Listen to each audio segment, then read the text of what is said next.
Check this out. We don't talk about things that are nonsense. We don't even entertain nonsense, my brother. So we're not even going to even go there with all due respect, but I appreciate you as a journalist asking. Thank you. I point the finger at somebody. I mean, I think that it's just that when I talk about the numbers that I'm doing, I'm really doing. It's not like, you know how the young kids say now, capping, or we used to say fronting, so ain't no future in your fronting, but whatever I talk about is what I've done. After everything they have been through, the luxury parties, the private jets, the wild tabloid headlines, now Diddy is the one who just exposed Floyd Mayweather's $42 million scandal to the feds. Yeah, you heard that right. Because what he had a problem with you First following me. We are talking about the same Floyd who stood by Diddy when the whole world turned on him, who flexed his loyalty while Diddy was getting slammed with allegations. But now it looks like the tables have turned, and not only that, it might have been over a crypto scam that Diddy lost money in, amongst other things. An internet personality that I actually trusted, that I actually kind of believed in. Obviously, when someone so influential releases something, everyone wants to be a part of it. I sort of believed in this false fallacy that everyone else started believing, that Logan Paul's a changed man. Today we are breaking down exactly what went down, the real truth about the $42 million scandal, and how Floyd's once bulletproof image might finally be cracking from the inside out. Let's rewind. Floyd Mayweather and Diddy weren't just acquaintances, they were tight. I just think that this time is the wrong time because we don't need to get distracted. We really need to know what's going on besides Instagram. What's going on in our communities. That's right. I want to talk to you about, we're talking matching jet flights, yacht parties, and elite club tables that cost more than your rent for the year. These two were the definition of money and power. So I truly believe in, I'd rather have a currency than a legacy, because my legacy is already engraved in stone. Right. You know, a lot of times they say, oh, Mayweather, he's doing exhibitions. It's bad for boxing. Ain't bad for your pockets. But at the end of the day, I look at my children, I look at my grandson, I look at my mother, I look at my father. My mother's a millionaire, my dad's a millionaire, my children are millionaires. My little grandson, he's a multi-millionaire, he don't even know it. So I don't want for nothing. So I'm not here, I didn't get into the sport of boxing. I didn't get into the sport of boxing to compare myself to no other. Floyd was always front and center at Diddy's most exclusive events. We're talking those infamous parties Diddy threw, where the guest list was a list only and the rumors even crazier. I think they never been to a Diddy party. If you not dancing, I just got hard. then you got to go. So security, if you see somebody and they not dancing, they got to go. I heard what Dawn said. Period, point blank. I heard Period, point. Ladies, I need y'all to come in. Ladies, security, if they ain't dancing, they gotta go home. If they ain't dancing, they gotta go home. And when Diddy's world started crashing, Floyd publicly stood by him, even when most celebrities were scrambling to distance themselves. Even like P. Diddy. I'm not gonna speak bad about P. Diddy, because he's still a black man. Mistakes happen, and I can't say if it is or it's not a mistake, but things happen in life. And P. Diddy business is P. Diddy business. It's not my job or anyone else's job to go on the internet and stump him and kick a man while he's down. My take on it is, it's not my business. I don't think it's right at all, and I don't condone it. Even if that happened to my daughter, I would be hurt. But that's a choice that my daughter made. Yeah. So I don't want to kick nobody while they're down. I think the big thing, because I have a girl.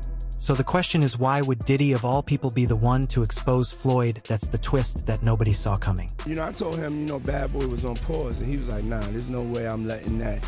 He's so bad boy, so he's just taking the flag up himself, and it's really, really proud to see, Year Floyd took to Instagram flexing his latest investment, a whopping 62 buildings in Manhattan. Yeah, you heard that right. He claimed to have bought over 1,000 apartments in areas like Harlem, Morningside Heights, and Upper Manhattan. His video went viral as he pointed at the building saying, "That's mine." Floyd Mayweather just rented this $100,000 a month, 5-bed, 5.55 bath, over 4,000 square foot NYC apartment. Welcome to Celebrity Home Shopping. I'm your host Samir, and I'm happy to have me. Let's take a look inside. Here's what we like about this house. We like to say that we live at the Baccarat Hotel. We like the vanity in the powder room, especially the book matching.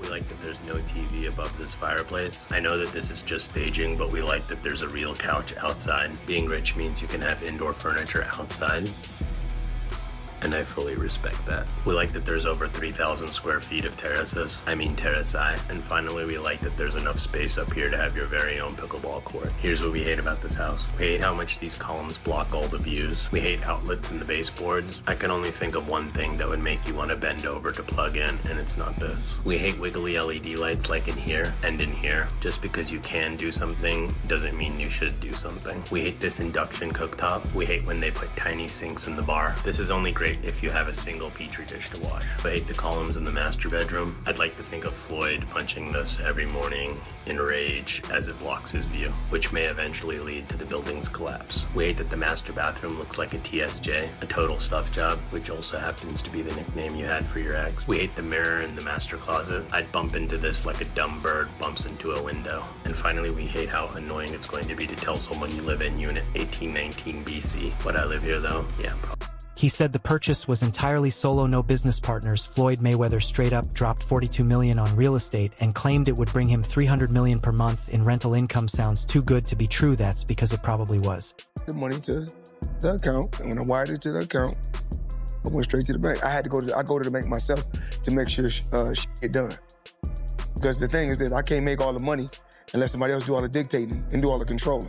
Fast forward a few months and financial analysts started poking holes in the story. Public records didn't show those buildings under Floyd's name. Developers came forward saying the buildings weren't for sale, and insiders claimed that Floyd never actually owned any of them. To Business Insider, it's not what you think it is. They said there's no evidence there's been a sale of these properties, and it's 62 rental apartment buildings in Upper Manhattan. That's promoting tons of these ICO scams at the time, and he also narrowly avoided an ICO fraud lawsuit for the same thing, under the defense that he wasn't actually influential enough to convince people.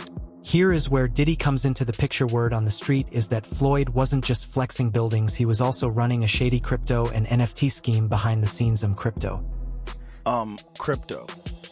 Yeah, it was always a hot dumpster fire.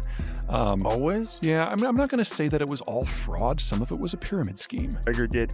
It's really a trick. He gets these people to box with him. They have no business boxing with him, and he's making millions and millions of dollars doing this way after his competitors. Coming from insiders, Floyd was pushing this exclusive crypto investment deal and inviting only his inner circle to get in early. The idea: buy in now and you'll be part of a celeb-backed coin or NFT project that was guaranteed to blow up. And guess who's rumored to have bought in? Diddy. Believe this, Floyd Mayweather is back in the NFT space to launch his metaverse called Mayweatherverse. There will be 5,000 NFTs with different utility, rarity levels, and rewards, but this NFT project is after a series of NFT and crypto scams he's started and promoted throughout the years. Some abandoned projects are Centra ICO, Ethereum Max, Floyd NFT, Bored Bunny, scamming his supporters for over more than $5 million. What do you think? Follow for more NFT news. Diddy invested big, like seven-figure big. He trusted Floyd. After all this, is a man who made over $1.4 billion in his career. Why wouldn't he know what he's doing right? You make 100,000, you have to put 50,000 up. If you make 100 million, you have to put 50 million up. You have to save money for a rainy day. Put it into something else. You always have to put half up, always, no matter what you, even if you are just a regular 9-to-5 blue-collar worker, always put half up, and it'll be greater later. And then what do you do with the other half? You invest it yourself in your business? You have to live. You have to enjoy yourself when you make money. When you go out and get a nice watch like that, it's a male toy. No different from a woman. When she gets enough money and she say, you know what? I want to get my breasts done. If she feel like she want to reward herself, let her do it. But here is the thing, the project never launched, the coin disappeared, and the website gone, and he was furious. Over, and he's back to scamming again. He's currently being sued once again for his promotion of Ethereum Max alongside Kim Kardashian, and also has gotten really into NFT. Insiders say Diddy quietly gave the feds info about how Floyd was moving money, promising returns that never came, and using celeb names to legitimize shady projects. Diddy exposed how Floyd was struggling financially, and he didn't really have all the money, rather it was all just for show. It says he makes $300 million a month, which is $3.6 billion a year. He makes more money than Jeff Bezos, Bill Gates, all of those guys. So I say all that to say this. The money that Canelo was looking for, they can easily come up with that money. Floyd Mayweather got it. Well, listen, let me put it this way to you. If he makes, what did he say, $300 million a month? Yes, sir. Okay, I'm 6'4" and 240. And I know I'm 5'8" and a half and 240. So there you go. There's no way. If he makes $3 million a month on his investments, that's a lot. $36 million a year. That's a lot. So I know guys that are worth, $500-600 million, plenty of them, and they don't make $36 million a year, let alone $300 million a month. So there. Let's talk about the people who were screaming this truth years ago. First up, 50 Cent. What the hell happened between 50 Cent and Floyd Mayweather? He changed his mind. As he was going into jail, he asked me to help him with Mayweather promotion. Signed the actual fighters. We had acquisition of Gamboa, Andre Durrell, IBF champion, Billy Dib. I brought him over while Floyd was incarcerated. Then he comes home, let's get Floyd back in pocket. $300,000 chains, new Lamborghini, and I'm sitting there going, when you gonna give me the money? But I ain't trying to press him because he just got out of jail. Are we talking over $2 million? It's about that. When he finally does bring up the actual situation, he acted like he didn't know anything. I didn't tell y'all to do that. And I'm looking at him and he looked in my face and he didn't tell. 50 had beef with Floyd forever, and he's been one of the loudest voices saying Floyd was broke in debt and flexing fake money for the cameras. He used to clown Floyd's spending habits and even questioned how he had money for jets and jewelry, but couldn't read a contract. People used to laugh it off as petty trolling, but now 50 might have had a point. Then there is Gervonta Davis. A few months ago, Tank went off on Floyd and dropped a cryptic message claiming Floyd was detained in Dubai over unpaid debts. At the time, nobody believed it. They thought Tank was just bitter after leaving Mayweather Promotions, but fast forward to now, it's all starting to make sense. This is true, but Floyd Mayweather supposedly is held hostage in Dubai. Gervonta Davis suggested this, who I believe is signed under Floyd Mayweather. Then Floyd responded back of posting a video of Tank dancing on his IG, saying, "We always knew he had sugar in the tank." Like, actually, that's insane posting this online. I'm not even kidding. And then Tank went on his IG story to say this. Yo, them people over in Dubai that money. Tell them get online right now. And get old people in Saudi Arabia.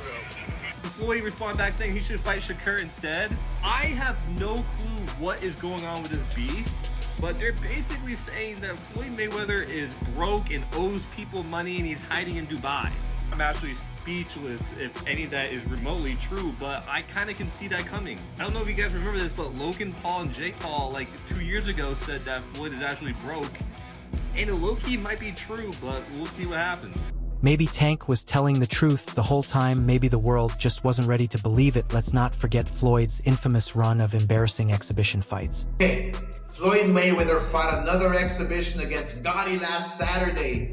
A real show that left the crowd booing in the arena at the end. But in the middle of the second round, Floyd literally had the referee swapped out. He didn't like that the referee told him to stop hitting behind the head.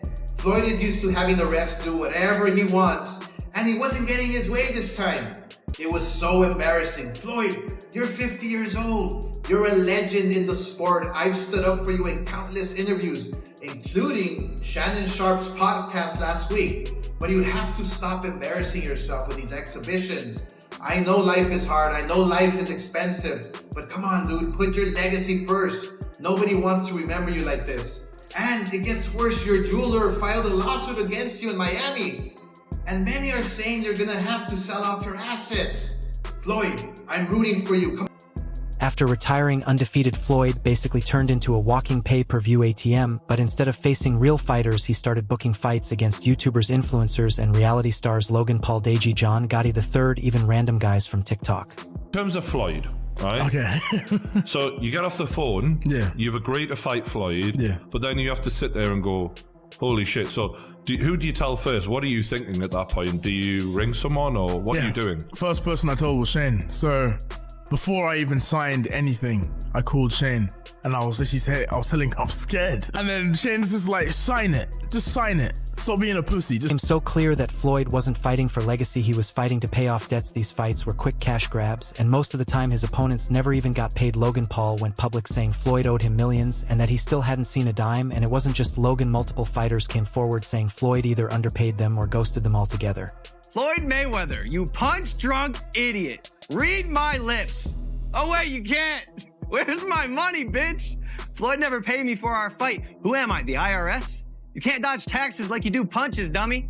Floyd, how can you call yourself the GOAT Now before we start treating Diddy like a hero, let's not forget he's got his own scandals too. We do a lot of foul shit. Like behind the scenes, he would do some foul shit. Like hating on, like doing things with people I done business with that he done business with. He would say shit that I like, he said that to you? Right. I was like, yeah, it's all right. You know what I'm saying? Like, you know, and niggas don't know what they like till they see somebody with it. So they want the girls after you're done with them and shit. Yeah, leftovers. Yeah. You take your leftovers. A lot of niggas have more leftovers. Yeah, they take your leftovers. A lot of stuff have my leftovers. Diddy's been under serious fire lately. There have been reports of lawsuits, disturbing allegations, and a ton of heat surrounding the wild parties he used to throw. Claiming that Diddy would make him give him hand jobs. Well, I guess if they had a gay relationship and Diddy requested a hand job, he was requesting a hand job from his boyfriend. Celebs have distanced themselves, sponsors are walking away, and the whole internet has turned on him. In my opinion, one of the ones that affects me the most is Justin Bieber. Do you have the Kevin Hart one? Which is odd, Pat, because he gets caught saying that he would wake up next to him and then he changes it and says we would fight off over the Frosted Flakes. Even Kevin Hart is uncomfortable because you're admitting that you were sleeping next to a freaking child. And it's like, I'm tired of hearing all these stories and people just laugh about it. We giggle. Like, this is it right here. That's my brother right here from day one. We used to wake up and, damn, pause. Look, pause. I mean, back in the days when he was like 10 and I was 10 years a little old. bit older, his older brother, we used to fight over the Frosted Flakes. You know what I'm saying? Before pause was invented. You know what I'm saying? But it's my brother for real. We used to actually wrestle off of the Frosted Wake up, Flakes. Taylor Usher. He used to always get up early. Now he's one of the richest stars in the world. And What the fuck did Puff just say? Nobody's gonna acknowledge this with me. So Puff just said we used to wrestle over the Frosted Flakes, and we're streaming live. But what's wild is that Floyd was one of the only people who didn't walk away. He stood by Diddy when nobody else would. So for Diddy to now flip and expose Floyd to the feds, yeah, something definitely went down behind the scenes. The rumor is that Diddy was fine keeping quiet until he realized Floyd scammed him personally, and once the money disappeared, that loyalty went with it. Floyd Mayweather didn't just build a boxing legacy, he built a brand around money, power, and untouchability, but that entire image is crumbling. The man who used to brag about making $100 million a fight, who showed off diamond watches and 50-car garages, is now being investigated for real estate fraud, crypto scams, and unpaid debts.